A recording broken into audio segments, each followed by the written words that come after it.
Two alien football babes call an audible on coach's night. The storm and the crash. Marcus Chen hadn't slept in his own apartment for 3 weeks. The equipment room at Riverside Community College had become his refuge after the divorce papers arrived, after the season ended with more losses than wins, after he'd stopped pretending he had anywhere better to be.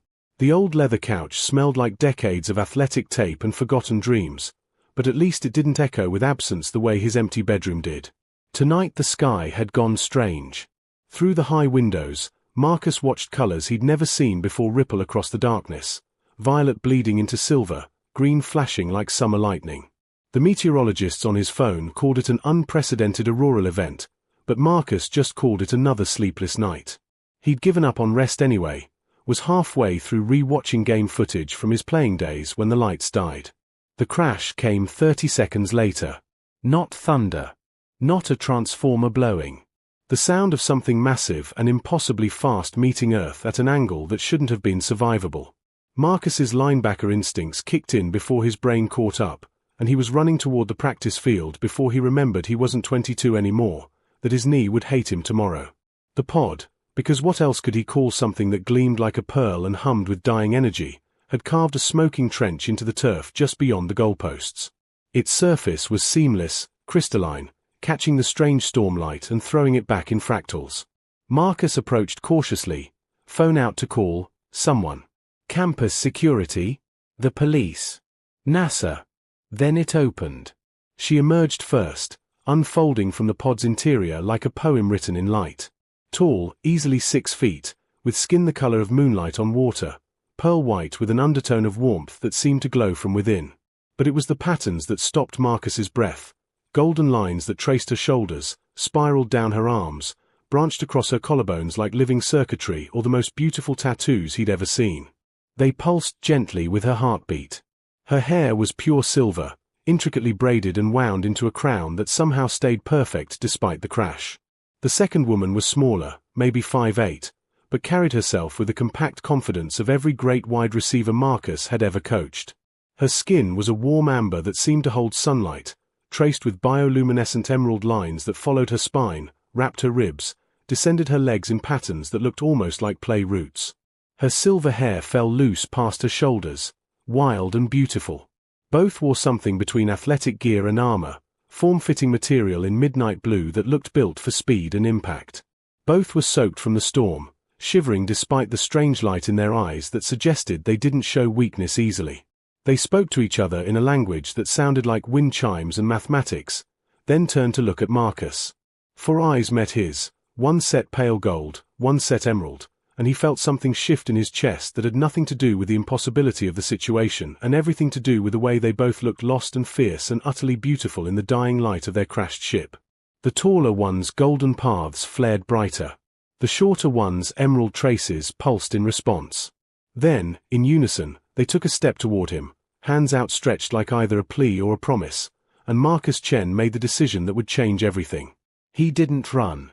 He didn't call for help. Instead, he shrugged out of his jacket and held it open in invitation. "You look cold," he said, knowing they couldn't possibly understand. "And I've got blankets inside." Shelter in the storm. The equipment room had never felt smaller. Marcus watched as the two women, aliens, his brain kept insisting uselessly, stood dripping on his threadbare rug, looking around with expressions caught between wonder and wariness. The taller one touched the old championship banner on the wall with reverence, her golden paths brightening. The shorter one found his whiteboard covered in play diagrams and traced the X's and O's with one fingertip, her emerald lines pulsing in what looked like recognition. "Okay," Marcus said, moving to grab every towel he could find. "I don't know what you understand, but you're safe here. Storm's getting worse out there." He gestured to the windows rattling with wind and rain. The taller woman turned to face him, and something behind her ear flickered blue. When she spoke again, it was in accented but perfect English. Translation matrix engaged. "We understand you, Marcus Chen." She glanced at the name embroidered on his old coaching jacket hanging nearby. "We need sanctuary. Our ship is dead. Pursuit will come but not immediately. The storm interferes with tracking."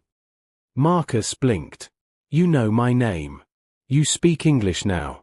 You crashed an alien spaceship behind my goalposts. He grabbed the back of his neck, laughing slightly. I should be freaking out more than this. The shorter woman smiled, actually smiled, and her whole face transformed. On our world, we are Kessa and Lyra. Sisters. Athletes. Refugees. She pointed to the taller woman, then herself. Kessa was our star quarterback. I was her primary receiver. We fled the Dominion's conscription program. Your planet appeared on our emergency navigation as having compatible atmosphere and gravitational sport traditions. You're football players, Marcus said slowly. From space. We are many things, Kessa replied, her golden paths dimming slightly. But yes. And you, she gestured to the game footage frozen on his laptop, a younger Marcus making a game-winning tackle. You were legendary. We watched your patterns. Your strategic brilliance. That was 15 years ago, Marcus said quietly. Different life. Pain is universal, Lyra said softly, stepping closer. Her emerald traces seemed to respond to proximity, glowing brighter. We see it in your eyes. The same emptiness that chased us across stars. The lights flickered again. Thunder cracked close enough to rattle the walls.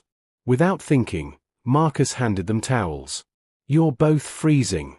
I've got spare clothes, blankets, a space heater that mostly works. Kessa's hand closed around his wrist, and Marcus felt warmth spread from the contact point. Her golden paths blazed brighter where they touched him. On our world, we don't have words for gratitude. We have gestures.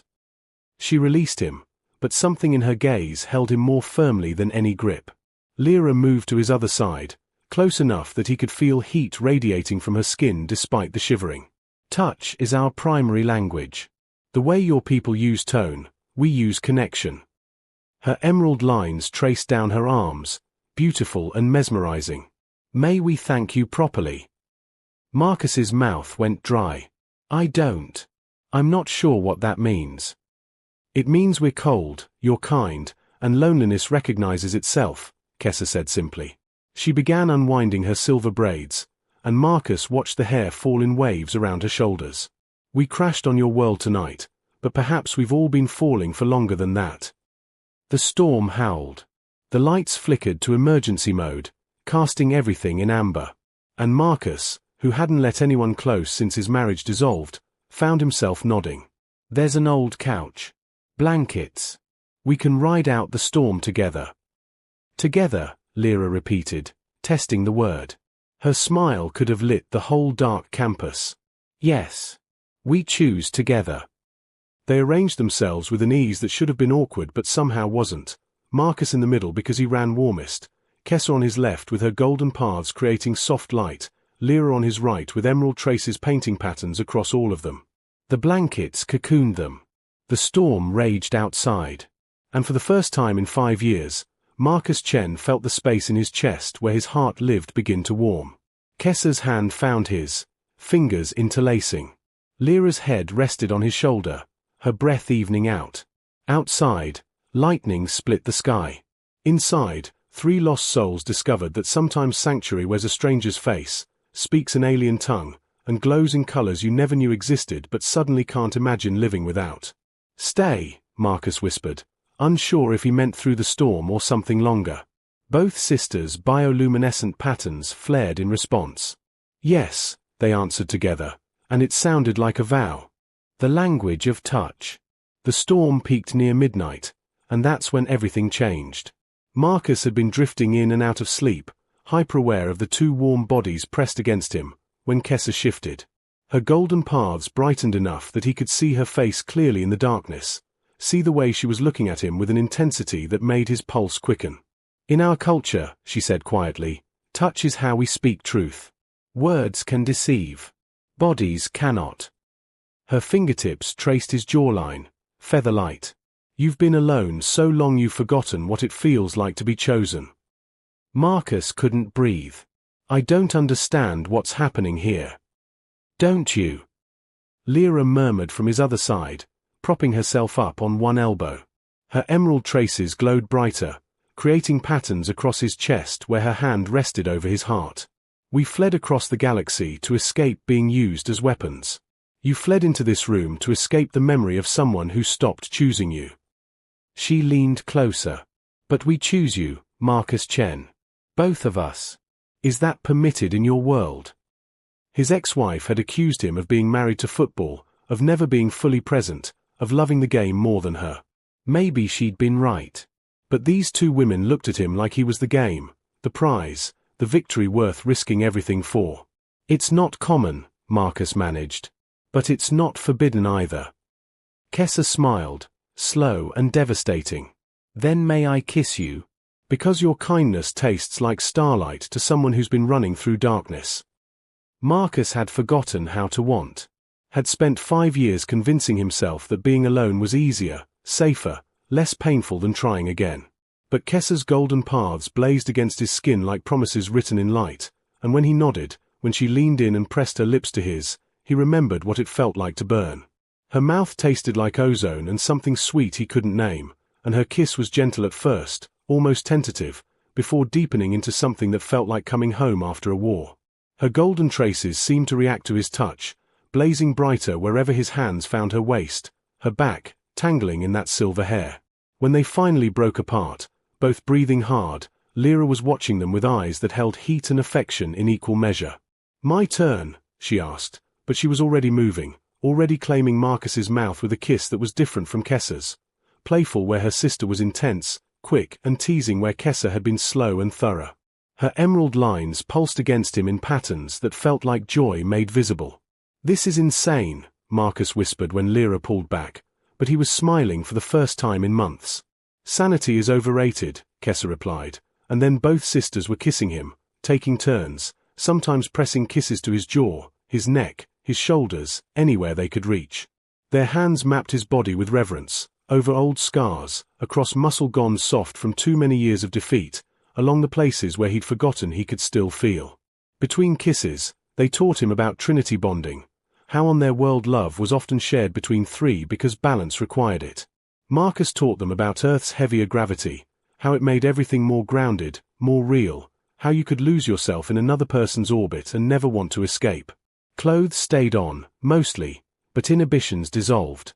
Kessa showed him how her golden paths responded to sustained touch, lighting up in cascading patterns. Lyra demonstrated how her emerald traces could pulse in rhythm with heartbeats when three bodies pressed close enough. Marcus discovered that the hollow ache he'd carried for years could be filled, that two alien women on the run could somehow see past his failures to the man he'd forgotten he could be. "Stay with me," he whispered sometime near dawn, tangled between them in a nest of blankets and shared warmth, three hearts beating in sync. "However long you can." "Forever sounds acceptable," Lyra murmured against his skin. "Eternity is the minimum," Kessa agreed, her golden paths glowing soft and steady like night lights made of hope. Outside, the storm began to break. Inside, three souls who'd been running from different kinds of pain discovered that sometimes love doesn't announce itself with trumpets and certainty. Sometimes it crashes behind the end zone in the middle of the night and asks, very quietly, if you're brave enough to stop running and start choosing instead. Marcus looked at the two luminous women draped across him, their alien beauty and their very human loneliness, and realized he'd spent 5 years sleeping in an equipment room waiting for exactly this. Not salvation, but connection. Not rescue, but recognition. "Then stay," he said again, and kissed them both until the words became unnecessary, until the only language that mattered was written in gold and emerald light across skin that had forgotten how good it felt to be touched with intention, with desire, with a kind of careful hope that blooms when three broken people decide to be whole together. One last play. Dawn brought more than just light. Marcus woke to the sound of something high-pitched and mechanical cutting through the morning air, a scanning pulse that made his teeth ache and sent both Kessa and Lyra bolt upright, their bioluminescent patterns flaring bright in alarm. "Hunters," Kessa breathed, her golden paths pulsing erratically. "They found us faster than expected." Through the window, Marcus could see three sleek figures moving across the practice field, their armor reflecting the early sun in prismatic fragments. They carried devices that hummed and clicked, sweeping methodically toward the equipment room. Each stood nearly 7 feet tall, built like linebackers designed by engineers who'd never heard of mercy. How long until they breached the door? Marcus asked, his mind already shifting into the tactical mode that had made him legendary on the field. Minutes, Lyra said, her emerald traces flickering with fear. Their scanners will penetrate any barrier. We have no weapons. No ship. Nowhere to run. Marcus looked at the whiteboard covered in play diagrams, then at the stadium beyond the window. 40 years old, outdated, but still functional. An idea sparked, dangerous and probably insane, but better than surrender. Your world has lower gravity, right? You're used to faster movement, thinner air. Kessa's eyes widened. Yes. Everything here feels heavy. Dense. That's our advantage. Marcus was already moving, pulling up stadium controls on his ancient desktop. Earth's atmosphere is thicker. Our gravity is stronger. You two are faster and more agile than anything built for this planet. He sketched rapidly on the whiteboard. We use the stadium. The hunters will follow your signal, right? Until they can capture or terminate us, Lyra confirmed grimly. Then we give them a chase they're not designed for. Marcus's hands flew across the keyboard. The stadium lights, old mercury vapor system, takes 30 seconds to reach full brightness. Blinding if you're not ready. The sound system can produce frequencies that'll interfere with their scanners. And the field itself. He grinned, feral and sharp. Sprinkler system. Mud. Earth-heavy, traction-killing mud. Kessa caught on first, her golden paths blazing with understanding. You want us to run them into a trap. Use their superior technology against them by changing the environment. I want us to run the most important play of our lives, Marcus corrected. Together. As a team. The door shuddered. The hunters were close. Can you execute a triple reverse with vertical coverage? Marcus asked, already sketching the pattern. I'll trigger the systems, but you two need to lead them exactly where I tell you, exactly when. Lyra studied the diagram, her emerald traces pulsing faster. It's insane. The timing has to be perfect. All the best plays are insane, Marcus said. That's why they work.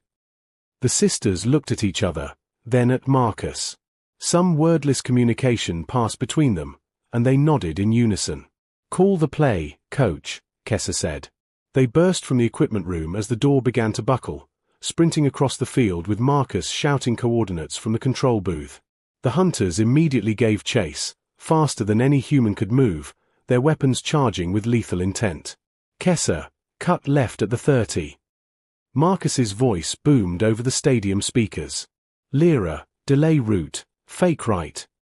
The sisters moved like poetry written in desperation, their alien athleticism allowing cuts and pivots that physics shouldn't have permitted. Kessa's golden paths left trailing after images. Lyra's emerald traces burned bright as she duped past scanning beams. Marcus waited, counting heartbeats, watching three massive hunters converge on the 50-yard line. Now! He hit every switch at once. The stadium lights exploded to life, mercury vapor bulbs blazing with 500,000 watts of pure white intensity. The sound system shrieked with overlapping frequencies between 18,000 and 22,000 hertz, inaudible to humans but devastating to the hunters' sensitive equipment. And the sprinkler system erupted, drowning the field in water that immediately turned the carefully maintained turf into thick, sucking mud.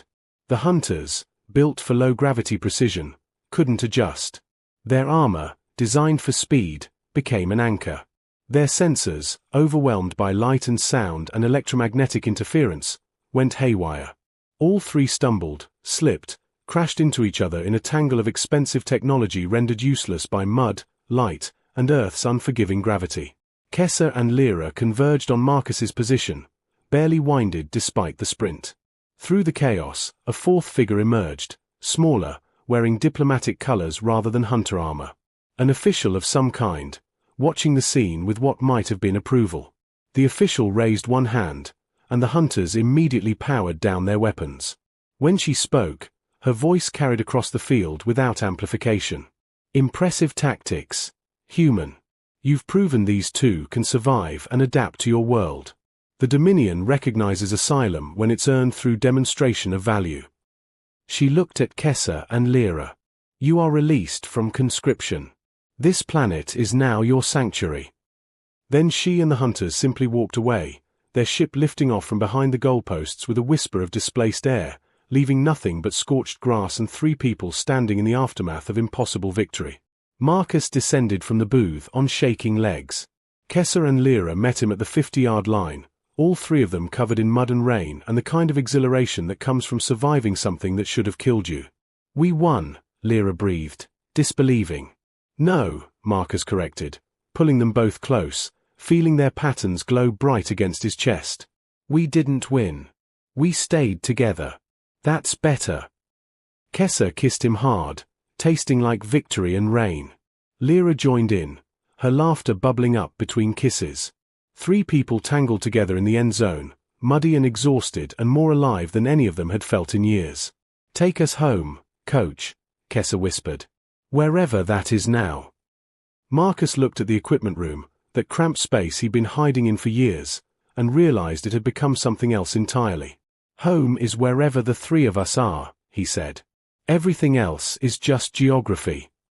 They walked off the field together as the sun climbed higher, 3 figures casting one shadow, already planning tomorrow and the day after and all the days that love, strange, impossible, luminous love, would give them. Over time. 1 year later, the equipment room at Riverside Community College had become something miraculous. Marcus had built a false wall, creating a hidden apartment behind the storage racks where the world couldn't find them. From the outside, it looked like he still slept on that old couch, still buried himself in work. But behind the concealed door lay a sanctuary, a space they'd built together with stolen furniture, soft lighting, and enough blankets to cocoon 3 people who'd learned that hiding could feel like safety when you were hiding with the right ones. Friday nights had become sacred. The college's administration thought Marcus was reviewing game footage, preparing strategies, being the dedicated coach who never went home. They had no idea that the moment he locked the doors and drew the blackout curtains, he was home in every way that mattered. Tonight, Kessa emerged from the shower with her silver hair loose and damp, her golden paths glowing soft in the low light. She'd learned to dim them consciously now, to keep their secrets safe, but here in their hidden world she let them shine. Lyra was already in bed, her emerald traces painting abstract art across the sheets, reading something on the tablet they'd bought her. She'd become obsessed with Earth literature, especially poetry. Marcus was finishing the last of the dishes when Kessa's arms wrapped around him from behind. The college board approved your request, she murmured against his shoulder. Next season, you're head coach. He turned in her embrace, still marveling that this was real, that they were real. Should have happened years ago, but I wasn't ready then. Needed to learn what I was coaching for first. For victory. Lyra asked from the bed, looking up with that teasing smile that still made his heart stutter. For this, Marcus said simply. For coming home to people who choose me as much as I choose them. He moved to the bed, and both sisters shifted to make space, the same unconscious choreography they'd perfected over 12 months of learning each other's rhythms. Kessa on his left, always, her golden paths tracing lazy patterns across his chest. Lyra on his right, her emerald lines creating light shows that reflected in 3 pairs of eyes watching each other with steady affection. Tell me about your world, Marcus said, like he did most nights. The stories changed depending on their moods, sometimes sad, sometimes beautiful, always honest.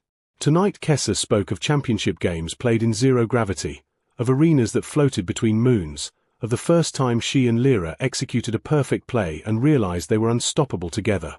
But it was lonely, she admitted. Success without love is just noise. We had glory but no one to share it with. The Dominion wanted warriors. We wanted family. And now? Marcus asked, though he knew the answer. Now we have Friday nights, Lyra said, her hand finding his, her emerald traces pulsing in contentment. We have a home that fits inside an equipment room. We have someone who draws up plays for living instead of dying. She kissed his shoulder. We have everything we were running toward, even when we didn't know what it looked like. Marcus pulled them closer, feeling Kessa's golden warmth on one side and Lyra's emerald fire on the other, and thought about the man he'd been a year ago, alone, defeated, sleeping on a couch because empty apartments echoed too loud. That man wouldn't recognize him now.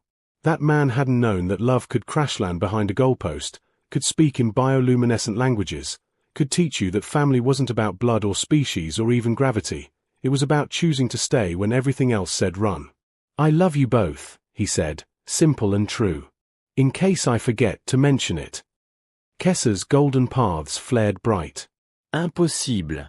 You mention it every day in 1,000 ways. Your cooking mentions it, Lyra added, grinning. Your terrible jokes mention it. The way you steal all the blankets but always make sure we're covered first. They talked until words dissolved into touches, into the familiar exploration of bodies that knew each other's maps by heart now. Kessa's golden traces blazed brighter under Marcus's fingers, cascading in patterns that spelled out devotion in alien syntax. Lyra's emerald lines pulsed in rhythm with their heartbeats, 3 organs synced after a year of sleeping tangled together. The intimacy was slow, unhurried, years away from that first desperate night when everything was new and terrifying. Now they knew each other's preferences, each other's needs. Knew that Kessa loved being held tight while Lyra preferred gentle touches. Knew that Marcus needed both of them close to quiet the voice that still sometimes whispered he wasn't worthy of this. Knew that together they created something that transcended the sum of its parts. Not just pleasure but recognition, not just desire but belonging. Later, much later, with the lights dimmed to almost nothing and 3 bodies cooling in the aftermath, Marcus stared at the ceiling and thought about scoreboards. The old one outside had been dead for years, stuck on zeros from a game long forgotten. But here in the darkness, he could see the only score that mattered written in gold and emerald light across satisfied skin: love, infinity. Loneliness, 0. Victory, eternal. What are you thinking? Kessa murmured sleepily, her golden paths barely glowing now, content. That I spent 5 years sleeping alone in this room waiting for you, Marcus said. Both of you. And I'd wait 500 more if it meant waking up like this. Lyra's emerald traces flickered once, twice, then settled into the steady pulse that meant deep contentment. Good thing you don't have to, she whispered. We're not going anywhere. Promise? Marcus asked, even though he already knew. Promise, they answered together, and sealed it with kisses that tasted like home, like starlight, like the kind of love that survives crashes and storms and the weight of worlds pressing down. Outside, the campus slept. Inside their hidden sanctuary, 3 hearts beat in perfect rhythm, 3 people who'd learned that sometimes the best plays aren't the ones you plan. They're the ones that find you when you're brave enough to stop hiding, to open the door, to say yes to the impossible. The scoreboard might read 0 to anyone looking in, but Marcus knew better. In overtime, when the clock stops and everything depends on one final drive, love doesn't count points. It counts moments. It counts Friday nights. It counts 3 bodies wrapped in blankets while gold and emerald light paints promises across the darkness. And by that measure, they'd already won everything that mattered. Lessons written in light. True love doesn't conquer by force. It conquers by choosing to stay through every storm, in every form, from every star.